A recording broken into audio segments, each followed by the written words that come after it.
जरा सोचिए कि आपको अपनी किस्मत खुद लिखने के लिए दुनिया में भेज दिया जाए। आज हम एक ऐसी ही कहानी सुनेंगे। ये कहानी है 3 भाइयों की, रणधीर, बहादुर और प्रताप। तीनों ही भाई, क्या कहें, बहुत ही काबिल, होशियार और समझदार थे। और एक दिन उनके पिता ने उन्हें दुनिया में अपनी एक अलग पहचान बनाने के लिए भेज दिया। तो अपनी यात्रा शुरू करने से ठीक पहले उनके पिता ने उन्हें एक बहुत ही जरूरी सलाह दी। और ये सिर्फ सलाह नहीं थी, समझ लीजिए एक तरह की चेतावनी थी, एक ऐसा सबक जो आगे चलकर उनकी पूरी जिंदगी को बदलने वाला था। तो चलिए कहानी की शुरुआत करते हैं पिता की दी हुई उन 3 सीखों से। यही वो 3 बातें थीं जो आगे चलकर इन भाइयों की किस्मत तय करने वाली थीं। ये 3 सिद्धांत एक तरह से उनकी विरासत थे। पहली सीख, ईमानदारी, क्योंकि ईमानदारी से ही मन में शांति रहती है। दूसरी, घमंड कभी नहीं करना, वरना सिवाय शर्मिंदगी के कुछ हाथ नहीं लगता। और तीसरी, सबसे जरूरी, आलसी मत बनना, क्योंकि मेहनत ही वो चाबी है जो किस्मत के बंद दरवाजे भी खोल देती है। और बस पिता का आशीर्वाद लिया और तीनों भाई निकल पड़े, एक बिल्कुल अनजान सफर पर, अपनी किस्मत को आजमाने और ये देखने के लिए कि दुनिया ने उनके लिए क्या सोच रखा है। तो अब शुरू होता है असली इम्तिहान। एक ऐसा इम्तिहान जहां सिर्फ ज्ञान नहीं बल्कि हिम्मत काम आती है। होता यह है कि रात में अपने कैंप की रखवाली करते हुए हर भाई को एक अलग और कह सकते हैं जानलेवा चुनौती का सामना करना पड़ता है। पहली रात पहरे की बारी थी सबसे बड़े भाई रणधीर की। चारों तरफ घना अंधेरा था, उसके दोनों भाई गहरी नींद में सो रहे थे। और तभी एक खूंखार शेर दबे पैरों उनकी तरफ बढ़ रहा था। अब रणधीर चाहता तो अपने भाइयों को जगा सकता था, लेकिन उसने ऐसा नहीं किया। उसने अकेले ही उस खतरे का सामना करने का फैसला किया। ये दिखाता है कि वो कितना जिम्मेदार और साहसी था। वो जानता था कि एक भी गलती का मतलब तीनों की मौत हो सकती है। और उसने कर दिखाया। रणधीर ने अकेले ही उस शेर को मार गिराया। और सिर्फ इतना ही नहीं, उसने सबूत के तौर पर उसकी खाल का एक टुकड़ा भी अपने पास रख लिया। ये सिर्फ एक जीत नहीं थी, ये उसकी हिम्मत और हाँ, उसकी समझदारी का भी सबूत था। तो पहली रात तो गुजर गई। अगली रात पहरे की बारी थी बीच वाले भाई बहादुर की। और इस बार खतरा जमीन पर नहीं बल्कि ऊपर से आया। उसका सामना हुआ एक पौराणिक सांप से, अजगर सुल्तान से, जो उसी पेड़ में छिपा था जिसके ठीक नीचे वे सब सो रहे थे। लेकिन बहादुर, जैसा नाम वैसा काम, वो बिल्कुल नहीं डरा। उसने बिना किसी खौफ के उस विशालकाय सांप को ललकारा और अपने इरादे बिल्कुल साफ कर दिए। और बिल्कुल अपने बड़े भाई रणधीर की तरह ही बहादुर भी इस लड़ाई में जीता।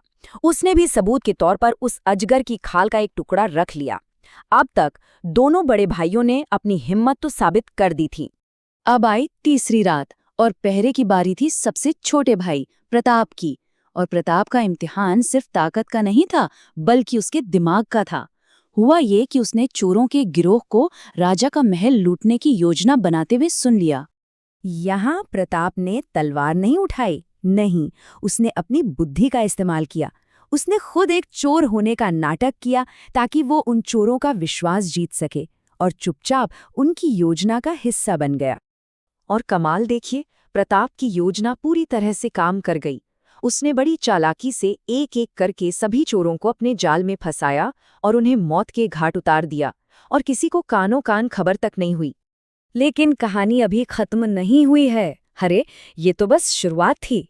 अब भाइयों की बहादुरी उन्हें सीधा राजा के दरबार में ले आई, जहां उन्हें एक और परीक्षा देनी थी। और ये परीक्षा तलवार की नहीं थी।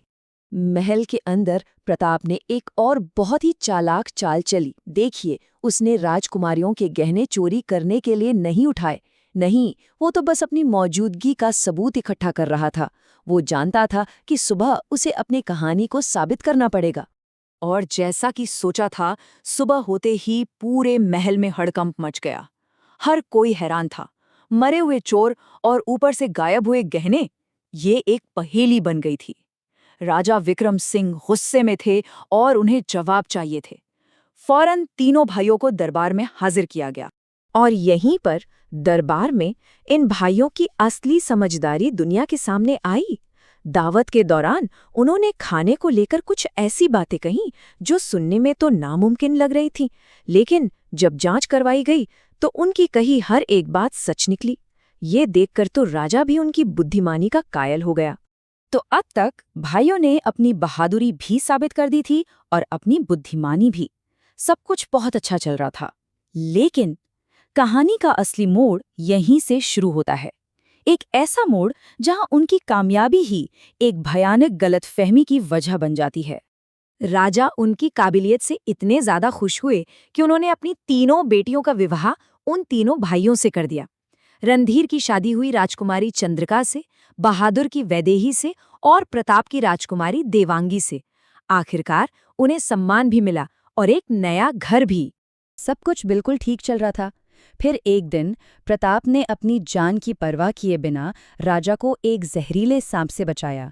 राजा सो रहे थे और प्रताप ने एक पल भी नहीं सोचा और अपनी तलवार के एक ही वार से उस सांप के 2 टुकड़े कर दिए। लेकिन कहते हैं ना, किस्मत का खेल।